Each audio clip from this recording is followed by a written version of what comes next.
Good morning, students. Today we are going to study about the Sainai of Bismillah Khan. Basically, we are study about the chapter number second, the sound of music, and we are complete the first part where we study about the Alvin, who is an 11, 17 years old girl, completely deaf, and she got international award and international stardom to the music. And in India, star Bismillah Khan got the highest award in India, Bharat Ratan.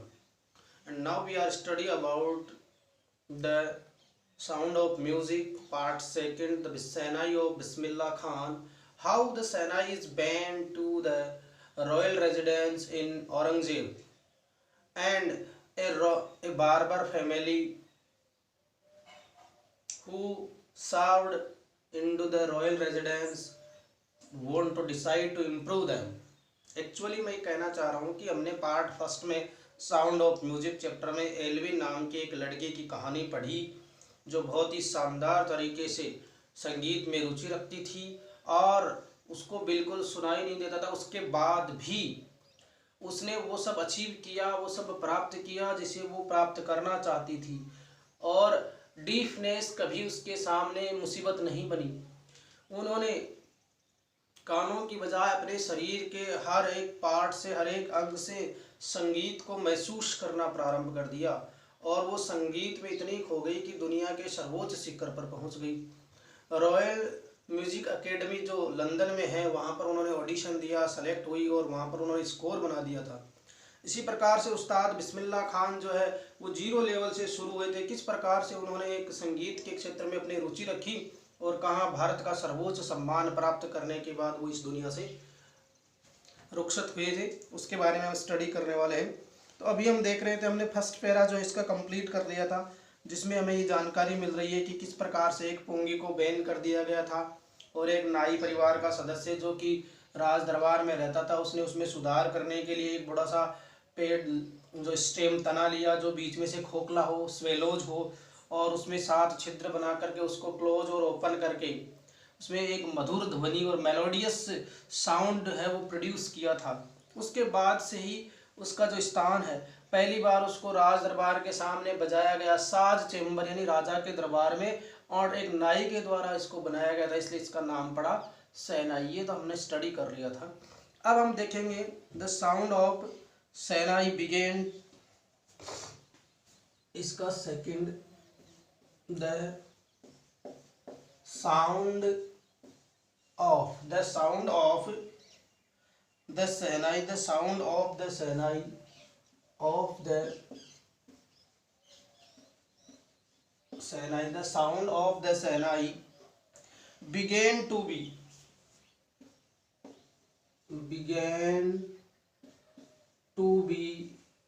considered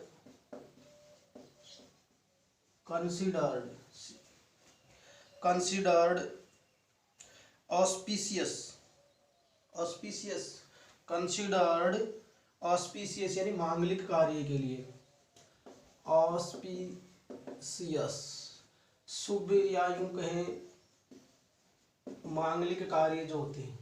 the sound of shehnai begin to be considered यानी माना, begin to be considered पूरा का जो पूरा phrase है उसका meaning है मानना जाने लगा। क्या करने लगा? माना जाने लगा। ये जो यहाँ से लेकर के बिगेन टू बी कंसिडर्ड तक माना जाने लगा, एक्चुअल में कंसिडर्ड यानी होता है मानना। तो ये कह रहा था sound of shehnai begin to be considered as auspicious, अर्थात शहनाई की आवाज को या शहनाई की ध्वनि को मांगलिक या शुभ कार्यों के लिए उचित माना जाने लगा या बजाया जाने लगा। इससे आगे की लाइन हम देखते हैं, शहनाई को मांगलिक कार्य या शुभ कार्यों के लिए बजाया जाने लगा। अब and for this reason,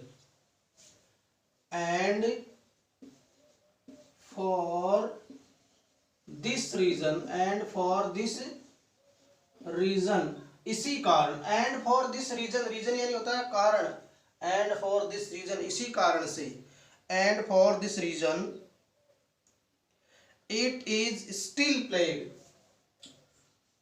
it is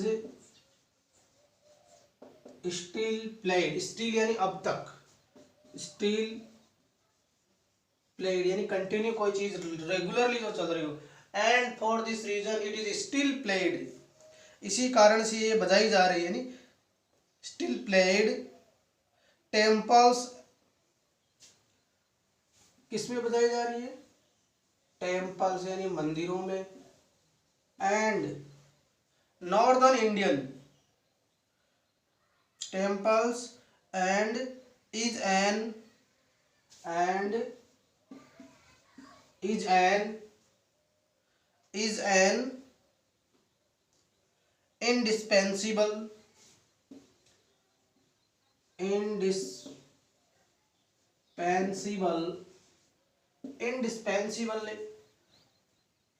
component of any indispensable component of any North Indian wedding North Indian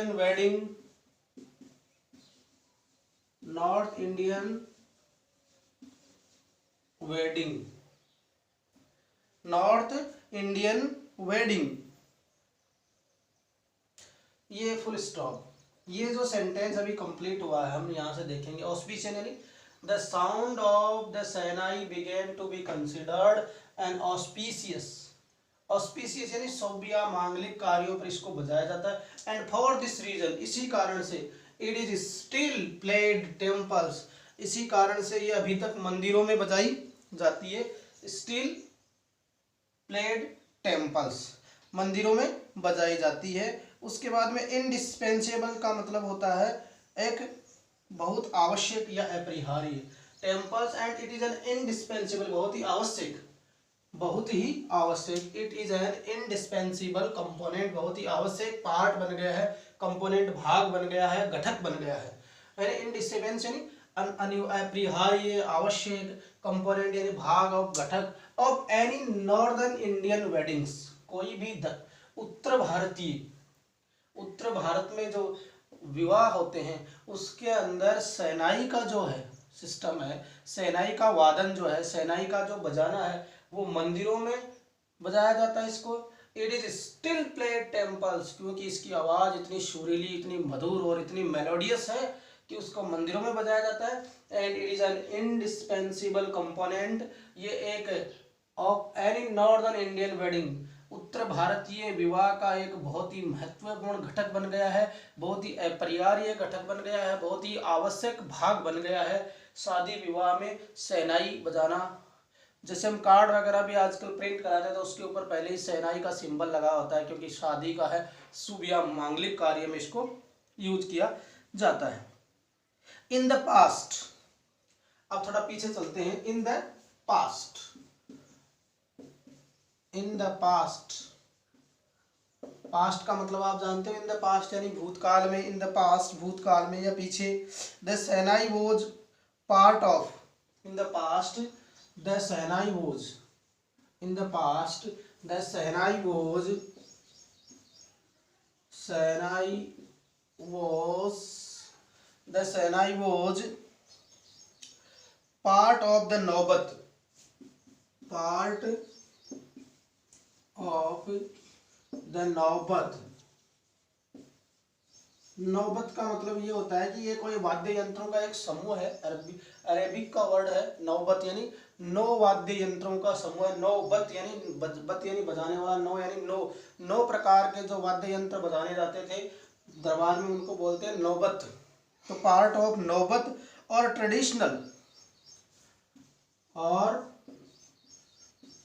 traditional, traditional का मतलब होता है पारंपरिक, और ट्रेडिशनल पारंपरिक। एंड एंसेबल, एंसेबल का मतलब होता है उसका ग्रुप होता है ऐसे नौबत की तरह, जैसे संगीत के वाद्य यंत्र होते हैं। And traditional ensemble, ensemble, traditional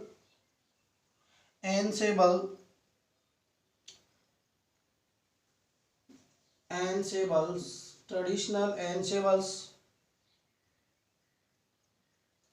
of 9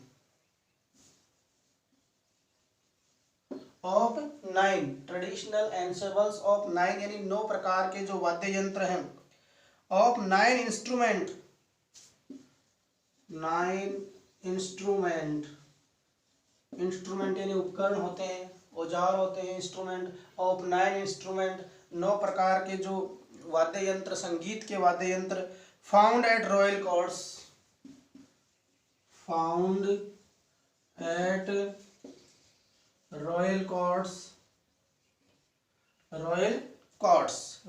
यानी शाही दरबार, रॉयल कोर्ट्स यानी शाही दरबार में, रॉयल कोर्ट्स।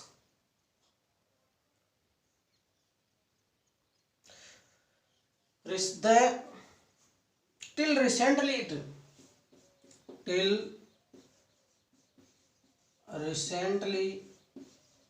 it हाल ही में, till recent तब से, recently it अभी तक, till recently it was used only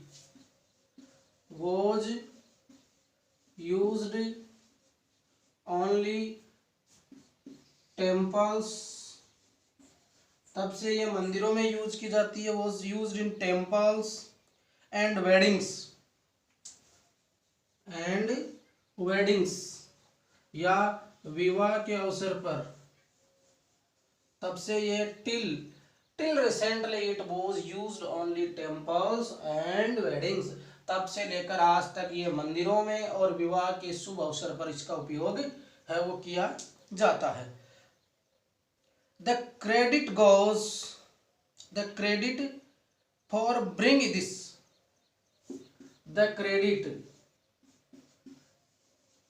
credit यानी होता है श्रेय, इसका अभी यहां मीनिंग होता है क्रेडिट यानी श्रेय। द क्रेडिट ऑफ ब्रिंग यानी लाना, the credit of bringing this instrument,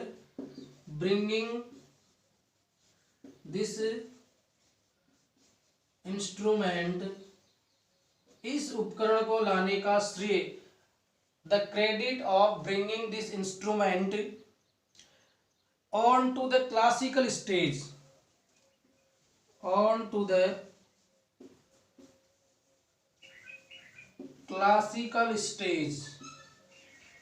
इसे क्लासिकल मंच पर लाने का जो श्रेय है, क्लासिकल स्टेज, goes to उस्ताद बिस्मिल्लाह खान।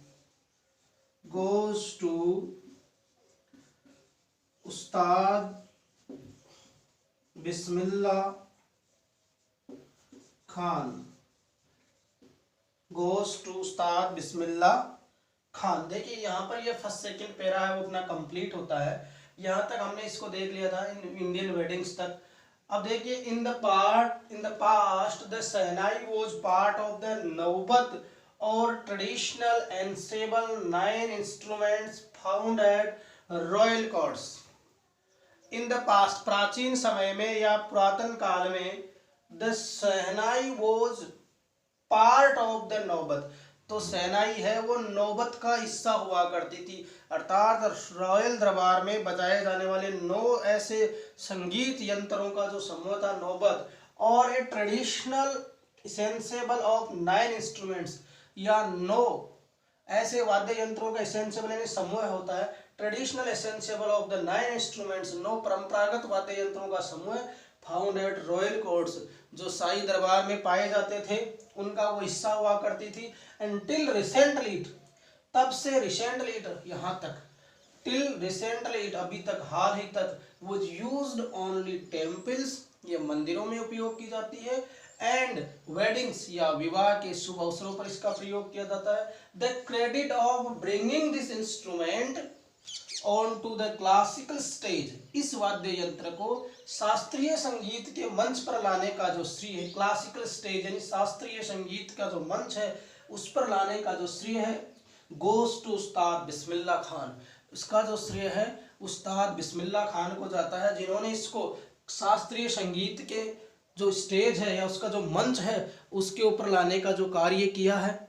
इसके बाद हम आगे बढ़ते हैं। ये जो पैराग्राफ जब कंप्लीट हुआ है इसके हम कुछ मीनिंग्स लिखते हैं, फिर अगले पैराग्राफ की तरफ बढ़ेंगे। तो जो सबसे पहले इसमें जो मीनिंग आ रही है आपकी, जैसे कंसिडर्ड, सबसे पहले इसकी मीनिंग लिख लेते हैं। इसमें आपका कंसिडर्ड आया है, कंसिडर्ड यानी माना जाने लगा, माना जाने लगा। एक्चुअल कंसिडर्ड का मीनिंग होता है माना। अब यहाँ पूरा बिगेन टू बी कंसिडर्ड से इसका सेंस निकलता है कैसा, माना जाने लगा। अब दूसरी मीनिंग अपने पास आ रही है ऑस्पिशियस। क्या मीनिंग आ रही है? ऑस्पिशियस, AUSPICIOUS, ऑस्पिशियस यानी मांगलिक या शुभ, मांगलिक या शुभ। अगले इसमें अगर हम मीनिंग देखते हैं तो अपने पास आता है रीजन, REASON, रीजन यानी होता है कारण, कि किस कारण से। फिर आगे हम इसमें मीनिंग देखते हैं पैराग्राफ में, तो टेम्पल्स, सिंपल सी मीनिंग्स होती है। टेम्पल्स यानी मंदिर, टेम्पल ही लिख लेते हैं, बहुवचन बनाएंगे तो ऐसे लगा देंगे, टेम्पल यानी मंदिर। उसके बाद में आ रहा डिस्पेंसिबल, ये जो मीनिंग आ रही है इंडिस्पेंसिबल, इंडिस्पेंसिबल, अपरिहार्य, अपरिहार्य, आवश्यक, अनिवार्य भी कह सकते हैं। अपरिहार्य, आवश्यक, बहुत आवश्यक कह सकते हैं। उसके बाद अपने पास इसमें मीनिंग आती है वेडिंग, वैवाहिक, वेडिंग यानी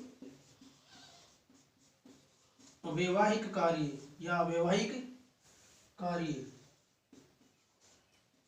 वेडिंग या विवाह कह सकते हैं, विवाहिक कार्य या विवाह के अवसर पर हम ये मीनिंग इसमें और देखते हैं। फिर रिसेंटली, हाल ही,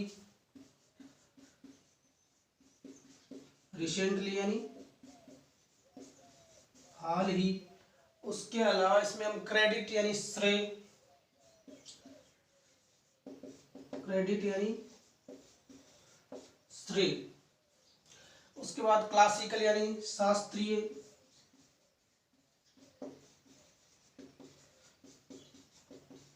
क्लासिकल यानी शास्त्रीय। ये कुछ इंपॉर्टेंट मीनिंग थी इसमें। इंस्ट्रूमेंट का मतलब तो वाद्य यंत्र आप जानते ही हैं सब। ये इसमें कुछ महत्वपूर्ण मीनिंग्स थी, recently, credit, on to the classical, शास्त्रीय संगीत जिसको कह सकते हैं, वेडिंग, विवाह या शादी, वैवाहिक कार्य या यूं कह सकते हैं विवाह या शादी भी कह सकते हैं। अगर वैवाहिक कार्य इसमें थोड़ा उचित नहीं रहेगा तो हम सिर्फ इसको विवाह भी कह सकते हैं, विवाह, शादी या मांगलिक कार्यक्रम, इस तरीके से भी कह सकते हैं। तो ये इस चैप्टर के इस पैराग्राफ की मीनिंग्स हैं। तो ये पैराग्राफ आप जब पढ़ेंगे तो उसके बाद में ये मीनिंग्स जो हैं उनको आप याद करेंगे। कंसिडर्ड यानी माना जाने लगा, ऑस्पिशियस मांगलिक या शुभ, रीजन कारण, टेम्पल मंदिर, इंडिस्पेंसिबल अपरिहार्य या बहुत आवश्यक, वेडिंग विवाह या शादी, रिसेंटली होली में, क्रेडिट श्रेय, और क्लासिकल यानी शास्त्रीय, और स्टेज यानी मंच, STAG स्टेज, स्टेज यानी मंच। ये कुछ मीनिंग्स हैं जो आपको याद करनी है, एज ए होमवर्क के रूप में करनी है। ये मीनिंग्स इस पैराग्राफ को पढ़ने के बाद आज की डेट डाल करके लिखना है। जैसे ही बिस्मिल्लाह खान का चैप्टर कंप्लीट होगा तो उसकी मीनिंग डेट बाय डेट जिस दिन जो पढ़ाया जाता है उसकी मीनिंग जो सामने आती है वो लिखते जाइए और याद भी करना है। अब उसके बाद हम आगे वाले पैराग्राफ की तरफ बढ़ते हैं। थर्ड वाला पैराग्राफ जो है उसको पढ़ेंगे। तो सबसे पहले हम इसके थर्ड पैराग्राफ को पढ़ते हैं। उसके बाद पहले मैं आपको वर्बली इसकी मीनिंग्स बताता जाऊंगा, उसके बाद चैप्टर को पढ़ेंगे, उसके बाद इसकी मीनिंग्स वगैरह है वो और लिखने का काम हम करेंगे। तो सबसे पहले ये जो मीनिंग्स मैंने लिखी हैं आप इसको वीडियो को पॉज करके आराम से इसको लिख सकते हो, देख सकते हो।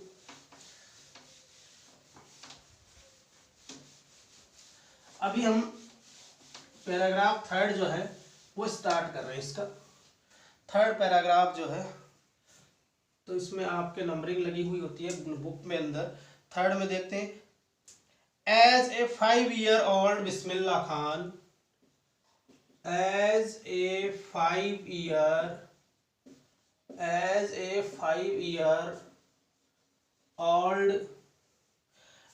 5-year-old बिस्मिल्लाह खान,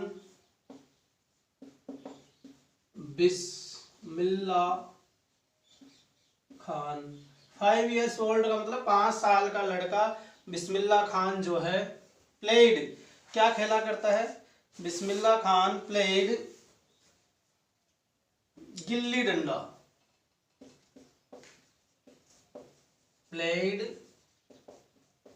गिल्ली डंडा, यानी गिल्ली डंडा का जो छोटा सा बच्चों का एक खेल होता है, played gilli danda, near a pond,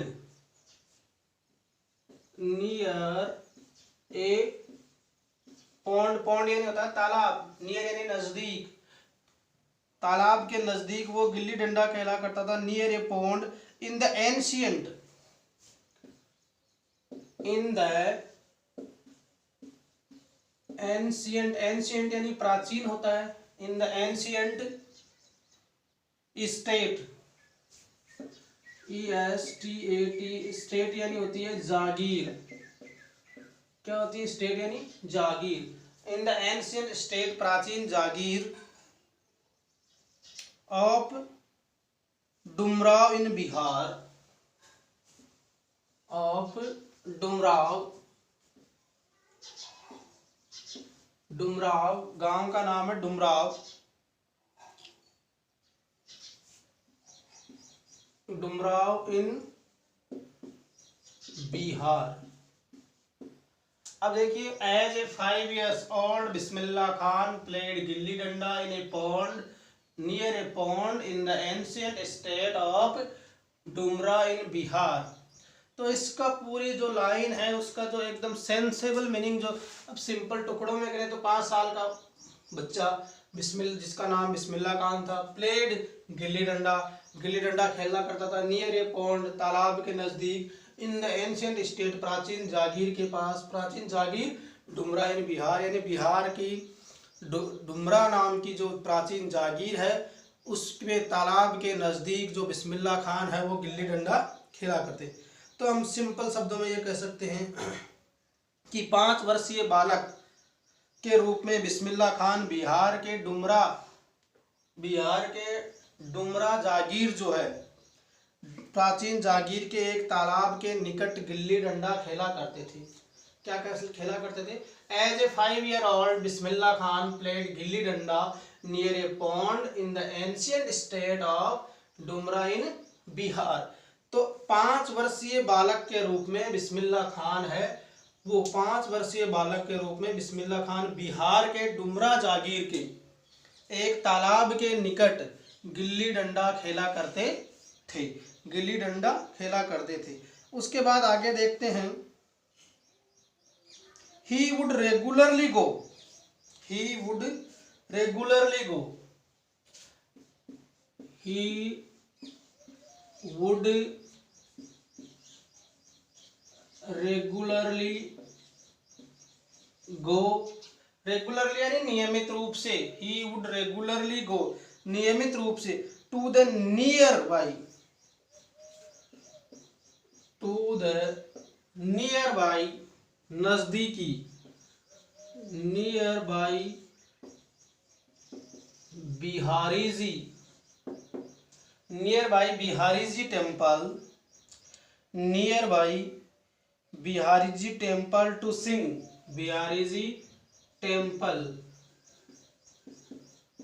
to sing, Bihari ji के मंदिर में गाने के लिए, nearby Bihari ji temple to sing, वहां गाने के लिए जाते थे। अब क्या गाते थे उसकी बात करते हैं। सिंग द भोजपुरी चेता, सिंग द भोजपुरी चेता जो एक मंत्र होता है, यूं कहें कोई आरती का जो नाम होता है भोजपुरी में होता है, जो मंदिर में बजाए जाने का जो काम करते हैं, बिहारी भोजपुरी चेता। At the end of which, at the end of, at the end of, जैसे ही चेता यानी उस आरती का समापन होता, end of, at the end of, समापन जब होता उसका, तो उसको क्या मिलता, end of which he would earn a big laddoo, which he would, which he would, which he would earn a, क्या कमाता वो वहां से, उसको इनाम के रूप में, अर्न ए बिग लड्डू, एक बड़ा लड्डू मिलता, बिग लड्डू। वेविंग यानी वजन, WEIGHING, वेविंग यानी वजनदार, WEIGHING, वेविंग यानी वजन होता था उसका 125 kg, एक लड्डू का वजन जो होता था 125 kg, 125 kg का मतलब होता है 1.25 किलो, 125 kg, वो उसका क्या होता था, एक प्राइज, एक तरीके से वो संगीत उसका जो आरती करने के लिए जो गाना वो गाता था, केजी 2 बार लिख दिया मैंने, KG, a prize of, a prize of, a prize given by the, a prize given by the, एक इनाम जो दिया जाता था, a prize given by the royal, prize given by the royal, given by the local Maharaja,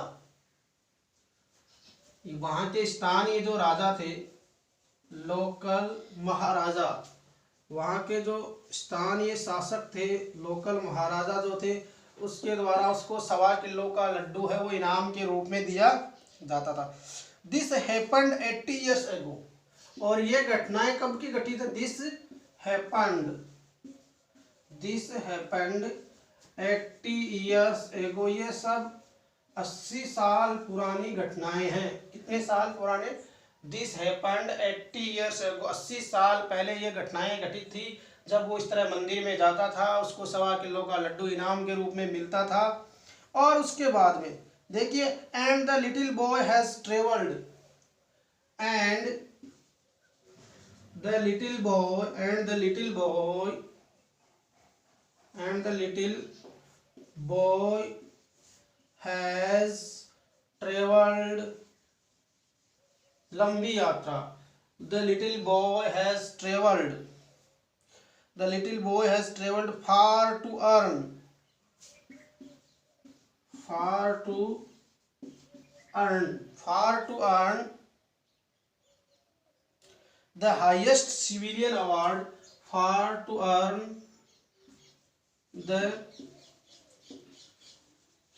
highest, the highest award, highest civilian award, सबसे बड़ा civilian award, नागरिक सम्मान, सिविलियन अवार्ड यानी नागरिक सम्मान, CIVILIN, civilian award in India, civilian award in India, सबसे बड़ा भारत का जो नागरिक सम्मान होता है वो प्राप्त किया, civilian award in India, the Bharat Ratna, the Bharat Ratna, उसने भारत का सबसे बड़ा जो नागरिक सम्मान होता है भारत रत्न वो प्राप्त किया, the civilian award of Bharat Ratna. अब इस चैप्टर को देख लेते हैं। As a 5 years old Bismillah Khan played gilli danda near a pond in ancient state of Dumraon in Bihar. 5 साल का बच्चा, जो कि 5 साल का बच्चा बिस्मिल्लाह खान के रूप में, 5 साल का बालक बिस्मिल्लाह खान जो कि बिहार की डुमरा जो जागीर थी उसमें तालाब के नज़दीक एक गिल्ली डंडा खेला करता था he would regularly go to the nearby Bihari Ji temple to sing the Bhojpuri Cheta at the end of each, यानी he would regularly, वो नियमित रूप से जाता था नियर बाई बिहारी टेम्पल, नजदीकी बिहारी जी का जो मंदिर है उसमें, टू सिंग भोजपुरी चेता, भोजपुरी में चेता यानी उसकी आरती गाने के लिए, एट द एंड ऑफ, और उसके अंत में, which he would earn a big laddoo weighing a 25 kg, 125 kg, 1.25 kilo का लड्डू है उसे इनाम के रूप में मिलता। A prize given by local maharaja, एक इनाम जो वहाँ के स्थानीय महाराजा के द्वारा प्रदान किया जाता था। दिस हैपन्ड 80 years ago, ये सब 80 साल पहले की घटनाएं हैं। And A little boy has travelled far to earn the highest civilian award in India, और ये छोटा सा बच्चा है, उन्होंने लंबी यात्रा करके भारत का सर्वश्रेष्ठ नागरिक सम्मान, जिसे भारत रत्न कहते हैं, वो प्राप्त किया, वो सम्मान उन्होंने प्राप्त किया। इस प्रकार से बिस्मिल्लाह खान की जो यात्रा है वो कोई आसान नहीं रही थी, वो कोई कमज़ोर नहीं रही थी। इसकी जो मीनिंग्स हैं वो इम्पोर्टेंट मीनिंग, जैसे एंशिएंट है, वो हम 2-3 मीनिंग में आपको बता देता हूँ। जैसे मान लीजिए ये ANCIENT, एंशिएंट यानी होता है प्राचीन, क्या होता है, एंशिएंट यानी प्राचीन होता है। रेगुलरली यानी नियमित रूप से, रेगुलरली यानी नियमित रूप से। प्राइज यानी इनाम, प्राइज यानी इनाम।